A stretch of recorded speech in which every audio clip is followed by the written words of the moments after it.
Hey guys, welcome back to the channel and to another reaction video. Today I'm going to be watching, reviewing, and reacting to Season 2, Episode 3 of The Witcher. Okay, so I've been kind of binging so far. This is the third episode in a row that I'm watching today. Thoroughly enjoying the season as it has started out. Very curious to see what's going to happen now with a chaos-less Yennefer. Doesn't have access to any of her magic, and is trying to avoid coming under the power of this evil witch thing that seems to have united the elves and Nilfgaard, interestingly enough. And then, of course, now Ciri's beginning to train with Geralt after the events of episode 2. So really excited to see where else the season goes. Looking forward to this episode. Let's get into it. Here we go. Yeah, here we go. Training. Whoop.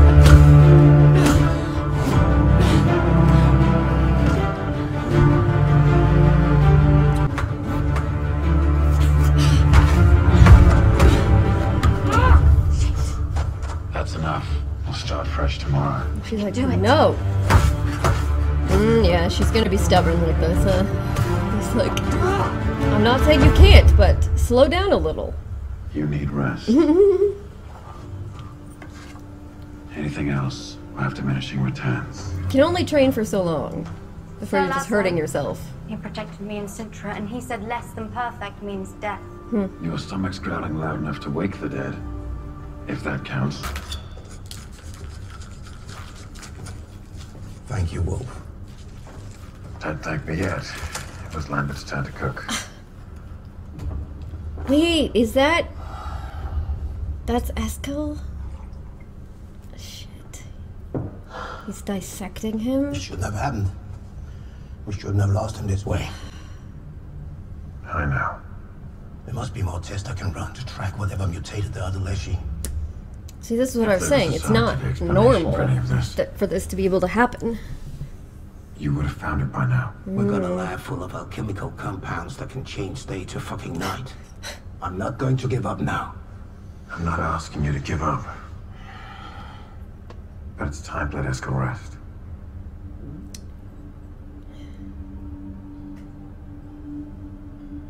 He deserves the peace.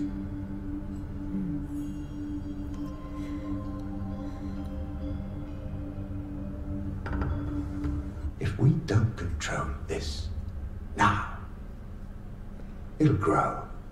This fucking guy, man. I swear to God.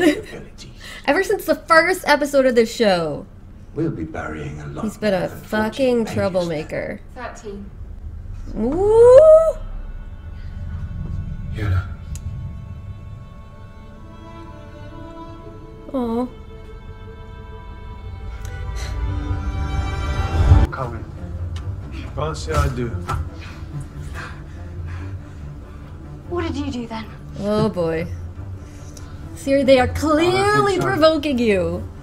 Some things are far too scary for little girls. I'm not little. This is like a whole Big Brother sort of It's easy dynamic. to say, but our road is a dark one. Full of dangers. Is that what you want? She's like, yes. I want to do what a witcher does. Jeez, okay, Ciri. Come on then. It's like a training obstacle course. It's like a Go on. Witcher version of like a military obstacle course. Are you sure about this? I'm just having a little fun.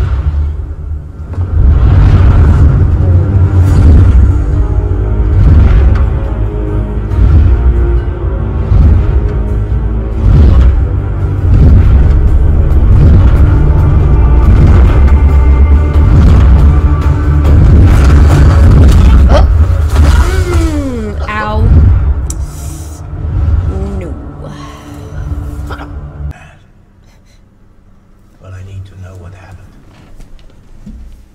If it were your child,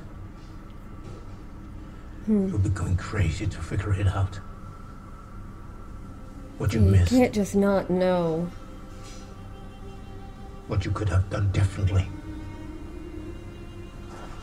I know. It's a burden I now share.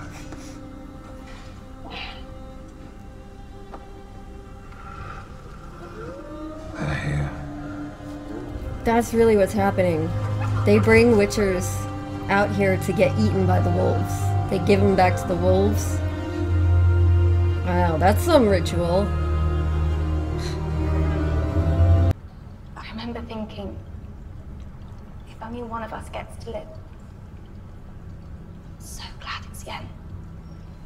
We'll find a cure for your scars. I'll talk to Tisea. No. What's lost is lost. She doesn't I'm want. not on Tisea's plan. I'm not dead. I have to find a new way forward. You can take these words to heart, Yennefer. So, you were in the company of no. Here we go. Don't get shy now.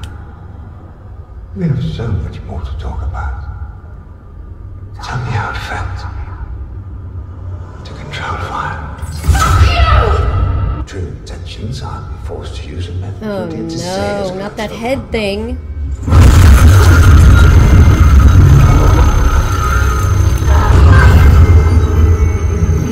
That's more like it.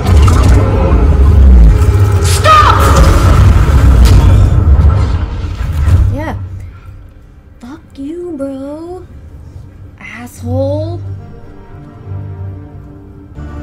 See this? Oh no. I've How far told does she you get? once, and I'm not gonna say it again. Stop showing off. Steady your legs. I see, they're all like invested in it now. Acting like a dying mammoth. Let's go, Ciri. Huh?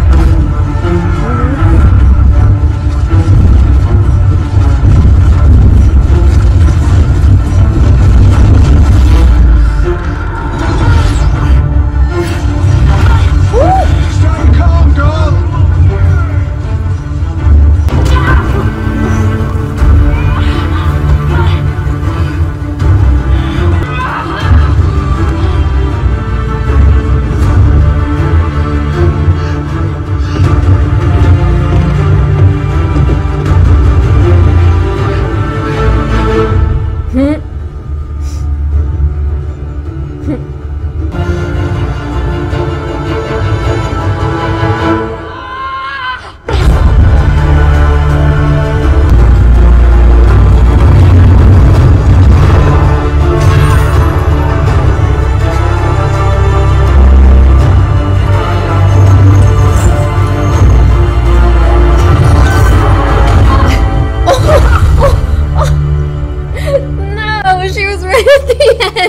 Isn't that close enough?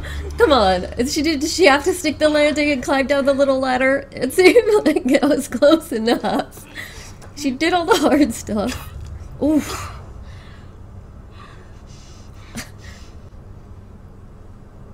So close. You have committed. I'd be gift wrapping yet another reason for Strikable to vilify me. Yeah, there's like no positive. Oh, she does know. She does know. You are not a threat because you have lost your magic.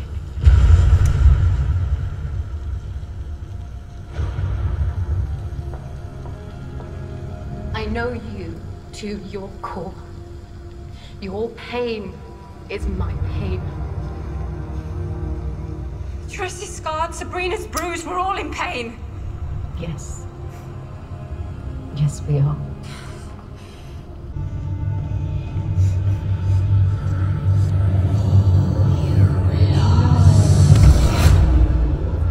It's gonna be hard for her now.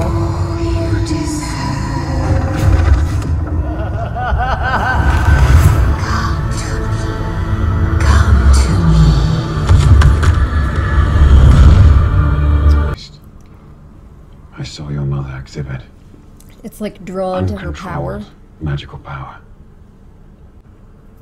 She destroyed an entire throne room. Given that you're her blood, She's like, Oh, really? I think you've inherited that experienced power. something like that myself. Something like it. Possibly. You said you'd never let anything happen to me. And I trust you. Good. It's about time. Uh-oh. I think we're close. Uh-oh.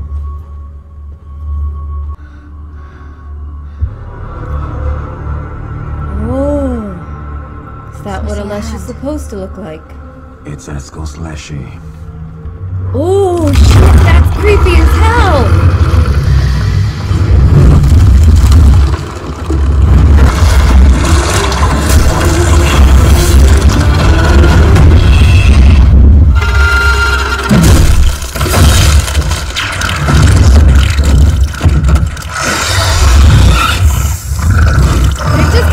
A different demon?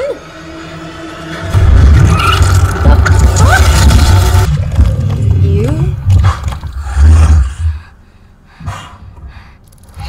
Yeah!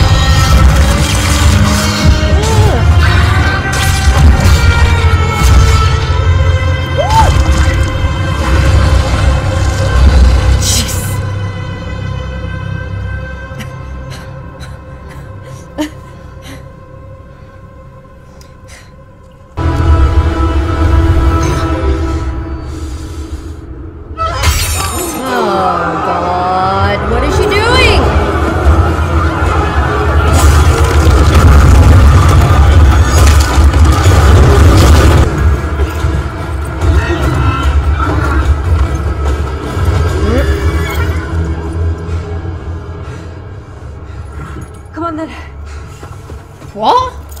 Why save me? Don't flatter yourself. I'm saving me.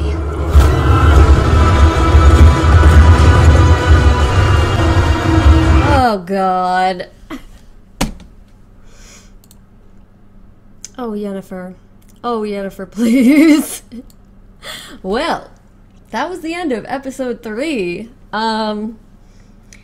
So I'm gonna say, I still feel like, out of the 3 episodes I've watched so far, I still feel like the first one was my favorite. Just the whole storyline and the setting with the Bruxa, Verena, and with Nivellen was really, really kind of like got to me. But this episode also had some really great moments, and definitely my favorite part of this episode was Ciri on the like obstacle course gauntlet, the training, especially when we finally get to the scene where they bring Geralt to come watch and she almost makes it to the end. Just watching her like growth and her determination and seeing, to me it was just really fun watching, like, at first the 2 witchers that brought her out there were kind of like poking at her, like, oh yeah, okay, you're tough, that you're just playing around with these little wooden swords and hitting these dummies full of sand, and oh yeah, you want to be a witcher, oh yeah, sure, let's see. You know, it was very like how big brothers would act, you know, very Big Brother taunting, teasing-esque. And then watching, you know, as it progressed to them getting like more invested in her success and like super excited and proud as she was going on. It was just, that part of the episode was great. It was probably my favorite. But there was a lot of interesting stuff throughout the course of this one. I'm super curious. Okay, so this is one of the things that you pick up online and from people talking. My understanding is that Triss, as she was shown in the first season, a lot of people were not big fans of the way that she looked. Like, they felt that she looked wrong, at least in comparison to the video game representation of Triss, which is what they were expecting. And she was supposed to have like long straight hair that was much redder and just like look quite different than they felt that they had portrayed her in the first season, with the like really curly kind of darker red, almost brownish hair. And people were pretty mad about this. So we see in this episode, we see her now, and obviously she's been physically scarred. Like, she's got big like burn type scars that I guess can't just easily be healed because they come from a curse, not just from regular burns. Which, okay, so that's one thing, but they say that she's also changed how she looks, and what it comes out is her hair is now much flatter and straighter and redder in like more of an orangey color. And you guys will have to let me know your thoughts. Do you think that this was done specifically because people complained so much in the first season? I don't know. I mean, I think she looks very pretty, but I mean, I thought she looked pretty in the first season. Like, it's clearly like the actress, it looks like her hair is supposed to be more voluminous and curly. I don't know. You guys will have to let me know. But I do think it was interesting, and it was a good way to kind of get into what Yennefer's going through, because Triss is trying to, you know, say to her, we all went through these things, and sometimes what is lost, and the most important thing is to find a new path forward, a new version of yourself. And you think, okay, so hopefully Yen maybe can try to take that to heart in terms of not having access to her magic, but